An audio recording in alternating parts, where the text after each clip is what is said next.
हमें कोई कहे महाराज जी ये 10 रुपए हमसे ले लो, हम कहेंगे लाओ, और धोखे से उसके 20 रुपए आ जाएं तो हम तुरंत वापस, भैया जी आपने 10 कहा था, ये तो 20 हैं, वापस लो। फिर वो कहेगा नहीं नहीं अच्छा 20 दिया, तब रखने का अधिकार है हमें।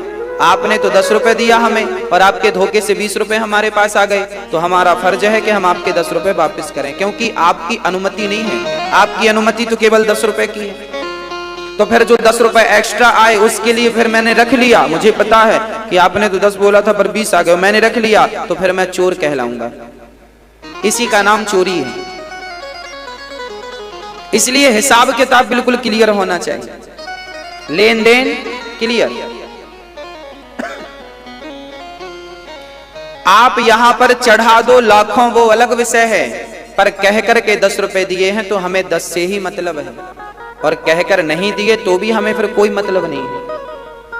दो तो आपकी मर्जी, नहीं दो तो आपकी मर्जी। इसलिए आप मेरी वस्तु, मैं व्यापारी हूं माना की कपड़ों का, ये वस्तु मेरी मैंने 10 रुपए की खरीदी है, मेरे कपड़ों की दुकान है माना की, ये 10 रुपए का मेरा रुमाल है। तो अब मैं दुकान खोले बैठा हूं तो भाई 2 पैसे तो कमाऊंगा, दुकानदार तो कमाएगा। तो इस 10 रुपए के रुमाल को आप कितने का बेच सकते हैं? ज्यादा से ज्यादा 12 रुपए का, और ज्यादा तो 13 ले लो भैया। पर अब दुकानदार कहे साहब 20 रुपए का है, वो दुकानदार अक्सर ऐसे ही करते हैं, 10 की चीज 20 में। तो 10 रुपए का आपका रुमाल था, प्रॉफिट आपका सब कुछ करके 13 रुपए, 3 रुपए आप रखो एक वस्तु पर, 3 रुपए आपको सुपाच्य हैं, पचेंगे वो। पर जो आपने 20 रुपए का बेच दिया, तो जो बीच के 7 रुपए एक्स्ट्रा ले लिया आपने, 7 रुपए एक्स्ट्रा आ गए ना, 20 रुपए का बेच दिया, कितने ज्यादा गए? 7 रुपए। अब वो 7 रुपए जो आपने ज्यादा लिए हैं, वो 7 रुपए आपको सोने नहीं देंगे, क्योंकि वो चोरी है। ये कौन नोट कर रहा है? ये परमात्मा, ये विधाता नोट कर रहा है। वो 7 रुपए की चोरी लगेगी आपको, और वो 7 रुपए 14 रुपए वापस लेके जाएगा किसी ना किसी तरह से, 7 का 14 लेके जाएगा। इसलिए व्यापार करना बुरा नहीं है, बिजनेस करना बुरा नहीं है, काम धाम करना बुरा नहीं है, पर सब कुछ करते हुए धर्म को छोड़ देना बुरा है, अपने भगवान को छोड़ देना बुरा है। भगवान गुरुदेव भगवान की जय। विराज श्री चरणों में दास करना। भक्तों, जो आपकी मेहनत का है वो आपका है, वो आपको फलीभूत होगा। पर अधिक लोभ मक्खी गुड़ में गड़ी रहे, पंख रहे लिपटाए, हाथ मलहे और सिर धोने, लालच बुरी बला। जो ईमानदारी का है वो तो कमाओ। दुकानदारी हो, आप दुकान वाले हो, किराना की दुकान है, फैक्ट्री है आपकी, उचित कमाओ, 1 रुपए कमाओ, 2 रुपए कमाओ, इतने में तो व्यापार चलता है। अब कोई एकदम से 20 रुपए में बेचे, कपड़े की दुकान, कपड़ा 10 रुपए का हो, डायरेक्ट 20 में, साहब फिर कपड़े के कीड़े बन के आना पड़ेगा, सारे कपड़े फिनिश करने पड़ेंगे, खाने पड़ेंगे। मेहनत का आपको ये देखना है कि आपसे गलत ना हो। चलो आपने यदि 10 की चीज 20 में बेच के पैसे कमा भी लिए, बड़े आदमी बन भी गए, तो याद रखना वो धन कहीं ना कहीं आपको दुखी करेगा ही करेगा, परेशान करेगा ही करेगा। इसलिए भगवान से प्रार्थना करना कि हे नाथ, हमारे घर में पाप का, अधर्म का धन प्रवेश ना कर जाए। जब भी धन आवे तो धर्म का धन आवे, सत्य का धन आवे, पाप का धन ना आवे। गलत पैसा यदि आएगा तो आपको रुलाएगा। 1 रुपए भी आ गया धोखे से, रुलाएगा, वो परेशान करेगा। आज नहीं दिख रहा है, कल नहीं दिखेगा, 5 साल बाद दिखेगा, 10 साल बाद दिखेगा, 20 साल, चलो तुम पे नहीं दिखा, तुम्हारी संतान में दिखेगा। यदि तुमने गलत किया है तो तुम्हारे साथ, तुम्हारे पुण्य के ज्यादा थे तो तुम्हारे साथ कुछ गलत नहीं हो पाया, पर तुम्हारी संतान के साथ उसका परिणाम दिखेगा। इसलिए मेहनत, ईमानदारी। राजा परीक्षित ने जो मुकुट पहन रखी थी सोने की, उस पर कलयुग क्यों चढ़ गया? क्योंकि वो मुकुट जरासंध की थी। जरासंध के पुत्र का नाम था सहदेव, है ना? उनकी मुकुट अर्जुन को पसंद आ गई। जरासंध की जो मुकुट थी ना, वो जरासंध नाम का राजा था, भीम भैया ने मारा, तो भीम भैया को पसंद आ गई ये मुकुट बढ़िया है, तो वो मुकुट लेके आ गए। नहीं लाना चाहिए था। भगवान कृष्ण ने कहा जरासंध के पुत्र को राजा बना दो, पूरी संपत्ति, हमें तो पाप मिटाना है, पाप मिटाने के चक्कर में धन पर कब्जा थोड़ी करना है। जरासंध की संपत्ति उनके पुत्र को दे दी, पर मुकुट साथ में ले आए। अब देखिए, एक जबकि भीम भैया के पास मुकुटों की कोई कमी थी क्या, पर ले आए, लालच है, अच्छा लग रहा है, सुंदर लग, लाओ हम जीते हैं, लेके आए। वही मुकुट राजा परीक्षित पहन के गए। तो विद्वान लोग कहते हैं कि राजा परीक्षित के सिर पर जो मुकुट थी उसी पर कलयुग प्रवेश कर गया। और राजा परीक्षित बड़े धर्मात्मा राजा थे, बड़े अच्छे राजा थे, पर चूंकि कलयुग सिर पे सवार हो गया तो बुद्धि भ्रष्ट कर दिया। और बुद्धि ऐसी भ्रष्ट हुई कि एक संत समाधि लगाए बैठे थे, उनसे पानी मांगा परीक्षित ने, संत की समाधि पक्की थी, उनकी समाधि खुली नहीं। तो राजा परीक्षित को लगा हमें देख के लगता है बाबा जी ने आंख बंद कर ली, तो मरा हुआ सांप उठाकर गले में लपेट दिया। अपमान कर दिया एक संत का, एक राजा ने, एक क्षत्रिय ने, एक ब्राह्मण का अपमान कर दिया। तब समीक जी के जो पुत्र थे श्रृंगी ऋषि, उन्होंने कहा कि राजा परीक्षित आप तो इतने धर्मात्मा राजा हैं, और क्षत्रियों को तो ब्राह्मणों का सम्मान करना चाहिए। हम ब्राह्मण जंगल में बैठे भजन कर रहे हैं और उसमें भी तुम्हारा हमने कुछ बिगाड़ा नहीं, और तुम गले में सांप डाल के चले गए, अपमान किया है साधु का, जाओ तुम्हें श्राप देते हैं। इति लंघित मर्यादम, तुमने अपनी मर्यादा का उल्लंघन किया है। मर्यादा का उल्लंघन मतलब धर्म का उल्लंघन किया है। इति लंघित मर्यादम तक्षकः सप्तमे हनि, आज से 7वें दिन तक्षक तुम्हें डसेगा। राजा परीक्षित को श्राप कब मिला था? सवेरे के 5 बजे, सुबह के 5 बजे। क्यों? हाँ, क्योंकि राजा परीक्षित जंगल में शिकार खेलने गए थे शाम को, और रात्रि में वो लौटे, रास्ता भटक गए, क्योंकि वहां गाय और बछड़े का संवाद सुना, तो रात्रि हो गई।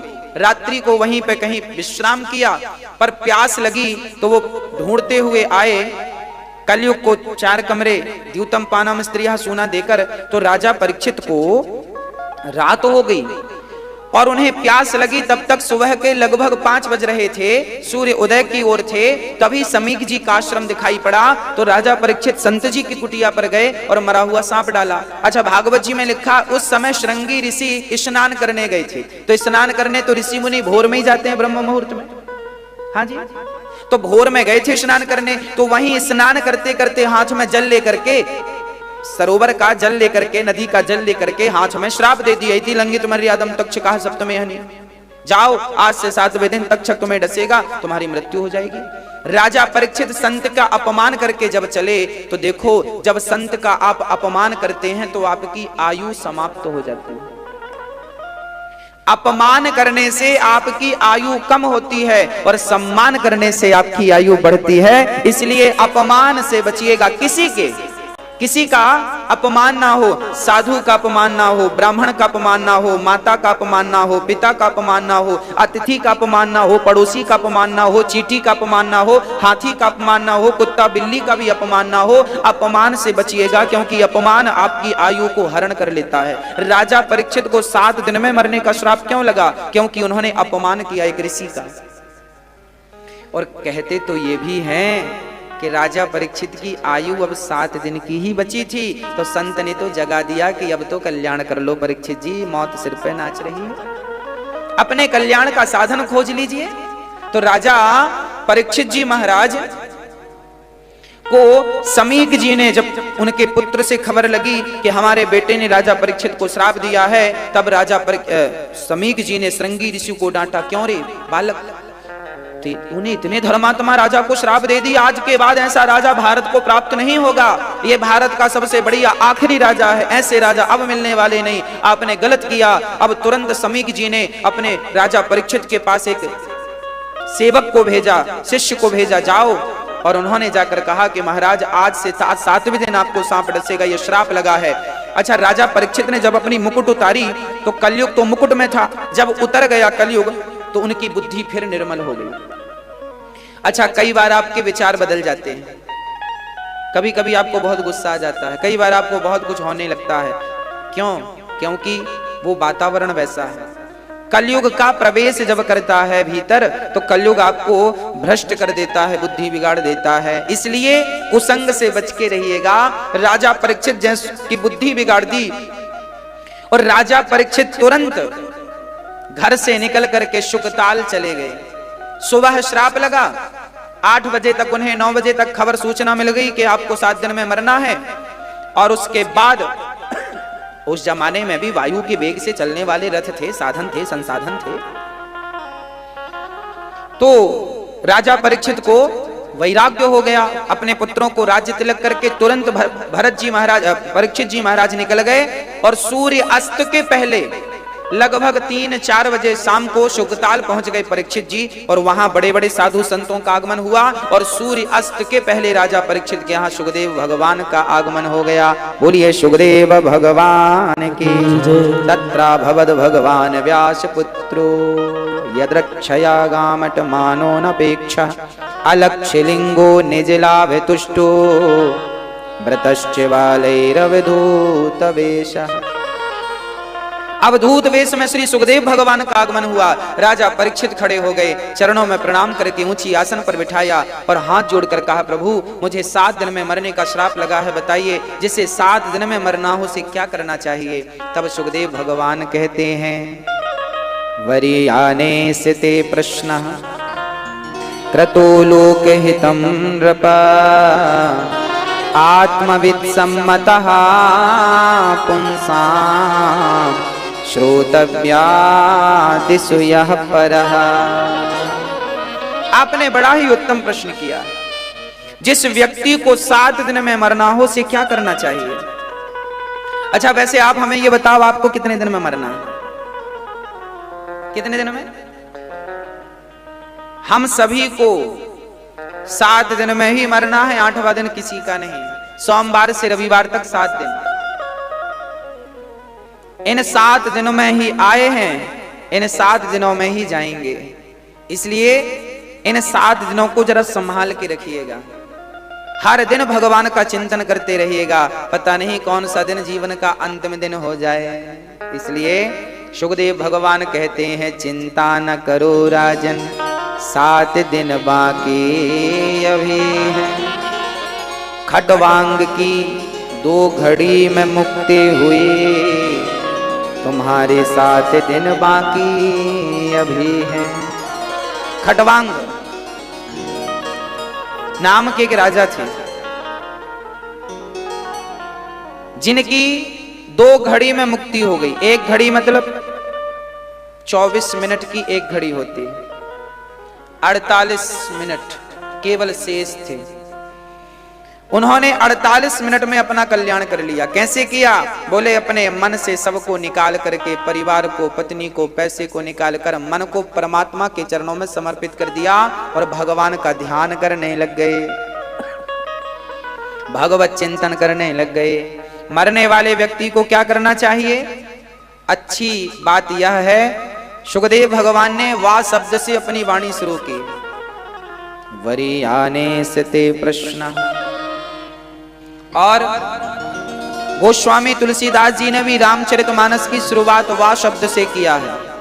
वर्णानाम अर्थ संघानाम रसानाम छंदसामपि मंगलानाम च कर्तारो वंदे वाणी विनायक।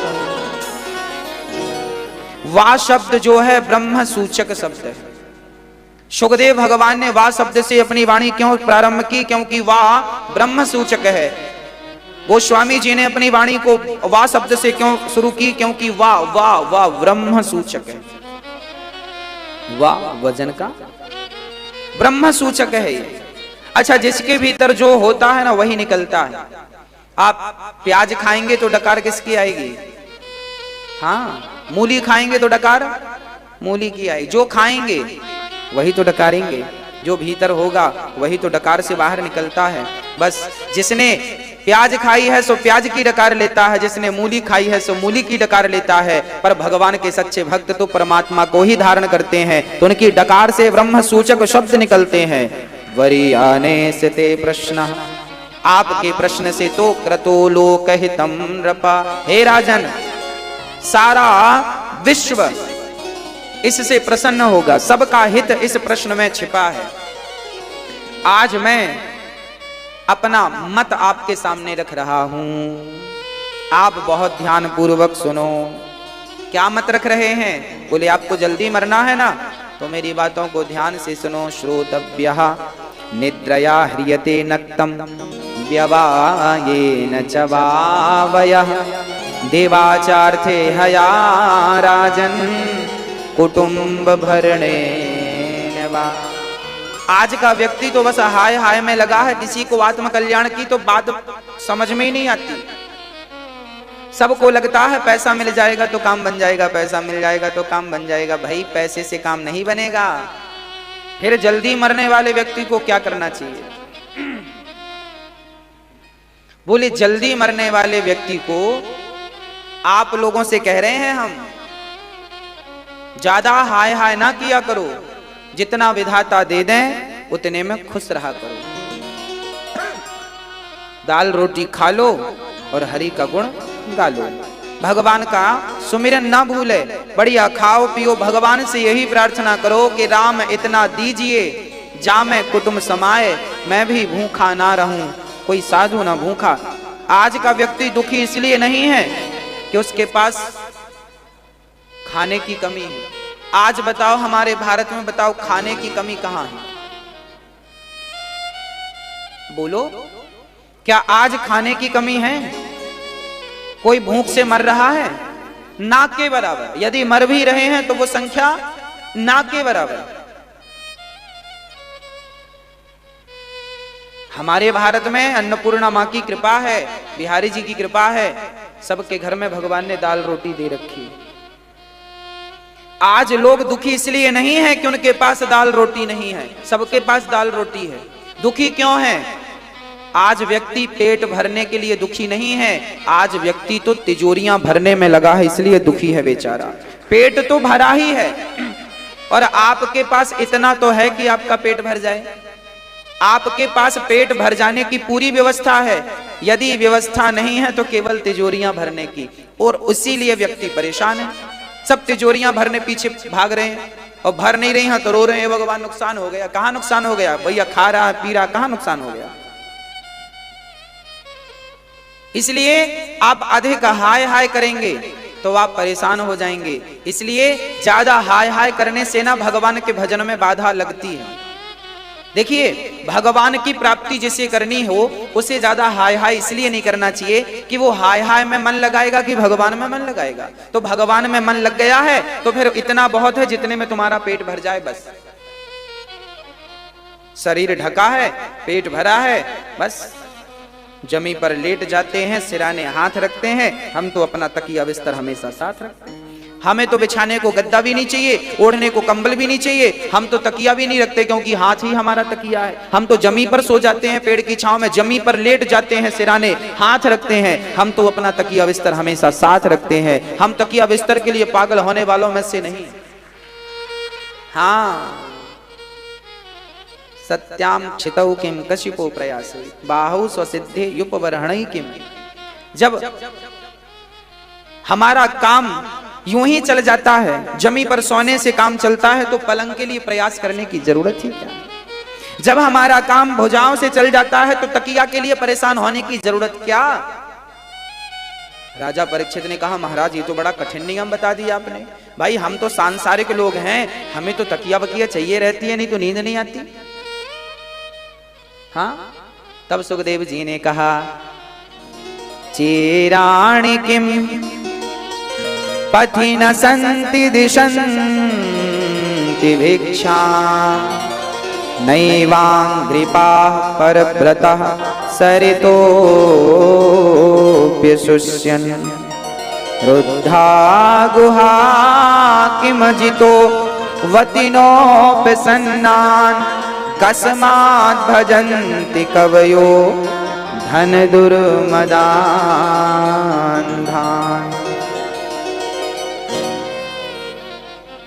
जब पहनने को रास्ते में फटे चीथड़े कपड़े मिल जाते हैं तो फिर कपड़ों का संग्रह क्यों करें? देखिए, ये जो बातें हैं ये गृहस्थों के लिए नहीं है, ये विरक्तों के लिए है। जब 50 साल की गृहस्थी पूरी हो जाए आपकी, तब आप अपने पुत्र को, पुत्री को उसके हाल पर छोड़कर, बेटा बड़ा हो गया तो शादी कर दो, बिटिया बड़ी हो गई शादी कर दो। अब गृहस्थी से मन हटा लेना चाहिए। अच्छा, 50 साल की उम्र में, 60 साल की उम्र में जिनकी पत्नी भी चल बसी, उनके जैसा सुखी कोई नहीं। अब आप कहो क्यों? क्योंकि देखो, पत्नी यदि बुढ़ापे में रहेगी तो फिर जरूरी नहीं है कि आपका बेटा सहयोग करे, और करे भी तो भी ज्यादा मन घर में नहीं लगाना चाहिए। प्रॉब्लम क्या है कि आज के जमाने में यदि पैसा होए तो भी आप घर के बाहर निकल सकते हैं, व्यवस्थाएं सब जगह मिलती हैं, पर पैसा ना होए तो फिर स्त्री जात को लेकर जाओगे कहां? इसलिए वो पुरुष जिनकी पत्नी नहीं है और सारी जिम्मेदारियां पूरी हो गई हैं, ऐसे पुरुषों को चाहिए कि तीर्थों में जाएं और भक्तों के टूक मांग करके खाएं, रसिकों के टूक मांग कर टुकड़े। मतलब आप भगवान के चरणों में जाओ, वृंदावन जाओ, जगन्नाथ जी जाओ, द्वारिका जी जाओ, बद्रीनाथ जी जाओ, और वहां जो तुम्हें प्राप्त हो जाए भगवत कृपा से वो खाओ और भगवान का भजन करते रहो। संग्रह में, परिग्रह में नहीं उलझना चाहिए, क्योंकि ज्यादा सामान लेकर निकलोगे घर से तो भजन में बाधा होगा। इसलिए जिनको भजन में, भगवान में मन लगाना है, हम उनके रहे हैं कि जिनकी पत्नी है वो तो बढ़िया है, पत्नी को लेकर चलो, दोनों पति पत्नी भजन करो, भगवान की सेवा करो। पर पत्नी नहीं है तब तो आप और अच्छे भजन करने के लिए, फिर तो आप फुटपाथ पर सो सकते हैं, और पत्नी को लेकर थोड़ी फुटपाथ पर सो पाएंगे। फिर भजन में कोई बाधा नहीं है। और याद रखना, गृहस्थी के बाद विरक्ति जरूरी है। क्या गृहस्थी में उलझे उलझे ही मर जाओगे? क्या भगवान की तरफ कभी मुंह नहीं करोगे, भगवान को नहीं देखोगे? हाँ, 50 साल तक गृहस्थी है, 50 साल के बाद वानप्रस्थी रहना है। उम्र बचे तो फिर 75 के बाद सन्यास भी लेना है। चलो सन्यास मत लो तो मन भगवान में लगाओ, जैसे भी लगे। वो कैसे लगेगा, मैंने उपाय ढेर बताए, अब लगाना आपकी जिम्मेदारी है। सुखदेव भगवान कहते हैं, राजन, जल्दी जिसे मरना है उसे अपने दृष्टिकोण को बदल लेना चाहिए। कैसा दृष्टिकोण हो महाराज? तस्मात् भारत सर्वात्मा भगवान ईश्वरो हरि श्रोतव्यः कीर्तितव्यश्च स्मर्तव्यश्चेच्छिता। ज्यादा कथाएं सुनोगे कल्याण जल्दी होगा। श्रोतव्यः कीर्तितव्यश्च, अधिक से अधिक कीर्तन करना चाहिए। कलयुग केवल नामधारा, तो कीर्तन ज्यादा, ज्यादा सुनो और ज्यादा कीर्तन करो। श्रोतव्यः कीर्ति, और फिर क्या करो? स्मर्तव्यश्च, स्मरण करो। ठाकुर जी का क्या करो? स्मरण। अच्छा, ये स्मरण क्या चीज है? स्मरण क्या है? काम करते हुए भगवान का चिंतन बना रहे, यही स्मरण है। जैसे एक स्त्री जब ससुराल जाती है पहली बार, जब आपकी नई नई शादी, जरा याद करो अपनी शादी को। जब आपकी शादी हुई थी और आप ससुराल गई थी, और ससुराल में 5 दिन 10 दिन 15 दिन रुकी थी, और उसके बाद वापसी घर की हुई थी। तो जब आप घर आई पहली बार ससुराल जाकर, तो आप घर में काम करती थी, सारा झाड़ू पोंछा से लेके सारा काम, पर काम करते हुए ना किसी की याद आती थी। हाँ बोलो, किसकी? जैसे लड़की की शादी हो जाती है ना, वो सारी सखियों के घर जाती है, भाग भाग की, सुनो सुनो सुनो। हाँ? और क्या एक ही बात बताती है, मेरा पति कैसा है। वो मैं सास ससुर की ज्यादा बातें नहीं करती, कम बात, सास अच्छी है सब बढ़िया, पर पति बहुत अच्छा है। उसकी जितनी फ्रेंड होंगी सबके घर जाएगी, वो बिना बुलाए जाएगी। मजा आता है उसको बताने में।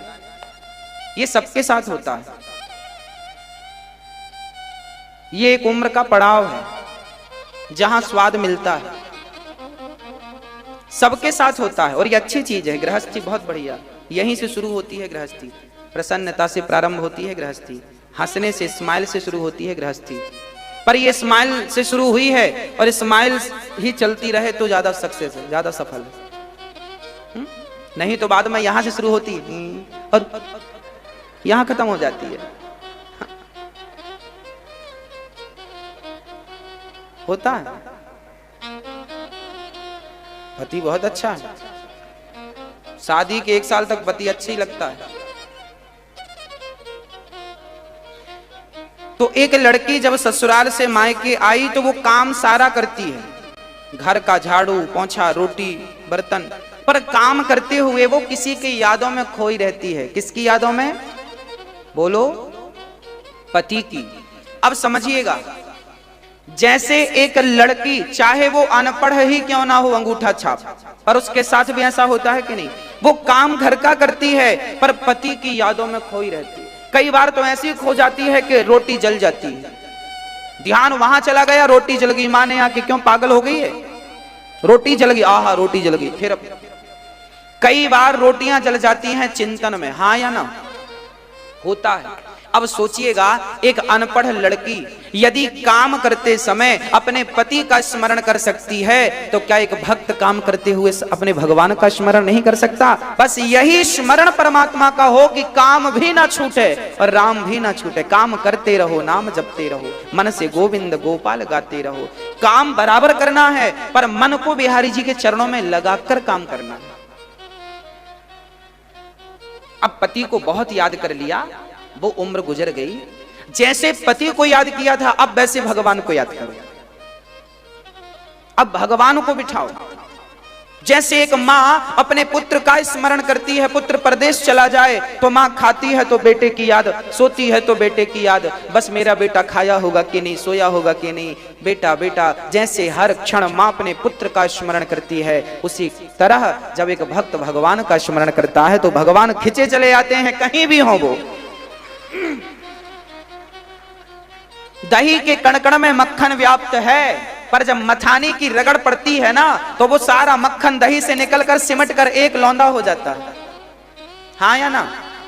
बस जब आपके प्रेम की रगड़ पड़ेगी भगवान के चरणों में, जब आपकी भक्ति की रगड़ पड़ेगी भगवान के चरणों में, तो भगवान कण-कण का व्यापक कहीं भी बैठा हो पर वो लौंदा बन के आपके समक्ष प्रकट हो जाएगा कि मैं तेरे सामने आकर खड़ा हो गया तेरे प्रेम के कारण। जैसे मथानी के घर्षण से, मथानी की चोट से वो मक्खन प्रकट होता है, ऐसे भक्त के प्रेम की चोट से भगवान प्रकट हो जाता है। राम ही केवल प्रेम प्यारा। ये प्रेम हो, उस परम तत्व को जानने की जिज्ञासा हो, पाने की अभिलाषा हो, तमन्ना हो, इच्छा हो, व्याकुलता हो, लालसा हो, बस वही तो भगवत प्राप्ति की ओर ले जाएगी, वही तो ईश्वर की प्राप्ति है। इसके लिए क्या करना पड़ेगा? सुखदेव भगवान कह रहे हैं, जितासनो जित श्वासो जित संगो जितेन्द्रिय स्थूले भगवतो रूपे मनः संधारये धिया। श्री सुखदेव भगवान कहते हैं, आसन को जीतो। आप भी आसन जीता करो, अर्थात प्राणायाम किया करो, थोड़ा सा योग किया करो। शरीर की स्वस्थता के लिए ये सब जरूरी है। आपको स्वस्थ रहने के लिए आहार अच्छा हो, विहार अच्छा हो। आहार विहार, आहार मतलब अच्छा संतुलित खाओ, सुबह खाओ, दोपहर को खाओ, रात्रि को अमृत भी मत खाओ। रात को भोजन करने वाला बीमार होता है, रात को भोजन करने वाले की आयु कम होती है, वो बीमारियों का घर अपने शरीर को बना लेता है। एक बार खाए योगी, एक बार खाए योगी, 2 बार खाए भोगी और 3 बार खाए रोगी। एक बार खाने वाला योगी है, 2 बार खाने वाला भोगी है और 3 बार खाने वाला रोगी है। आप किस लिस्ट में हैं देख लीजिए। 4 बार तो नहीं खाते।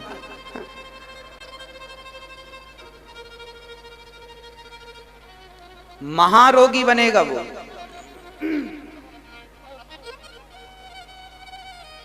भोजन सुबह कर लो, दोपहर को कर लो, बस ज्यादा से ज्यादा चलो, सूर्य नमस्कार की 12 आसन करो, भस्त्रिका नाम का प्राणायाम करो, फेफड़ों को पूरी ऑक्सीजन दो, शरीर की नस नस में ऑक्सीजन जाने से लकवा पैरालिसिस की कभी शिकायत नहीं होती। ऑक्सीजन की कमी से ये बहुत सारी बीमारियों का जन्म होता है। इसलिए हमें अपने शरीर को स्वस्थ रखने के लिए अपने शरीर को थोड़ा तपाना होगा। जब आप तपाएंगे अपने आप को तब आप स्वस्थ रहेंगे। हाँ, इसलिए आपको योग करना चाहिए। जितासनो जितश्वासो, प्राणायाम कीजिए। हाँ जी, सुखदेव भगवान कहते हैं राजन, जो व्यक्ति जिस प्रकार की कामना करता है उस प्रकार के देवता का यजन करे, उसे प्राप्त होगा।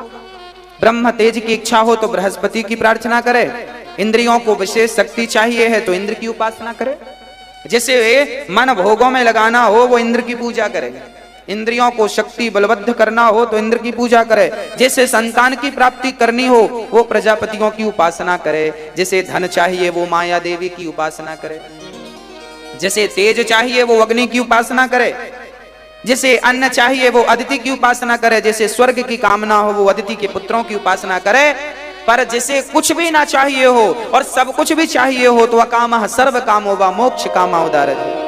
परमात्मा की शरण में कोई चला जाए तो भगवान सब कुछ देने की सामर्थ्यता रखते हैं।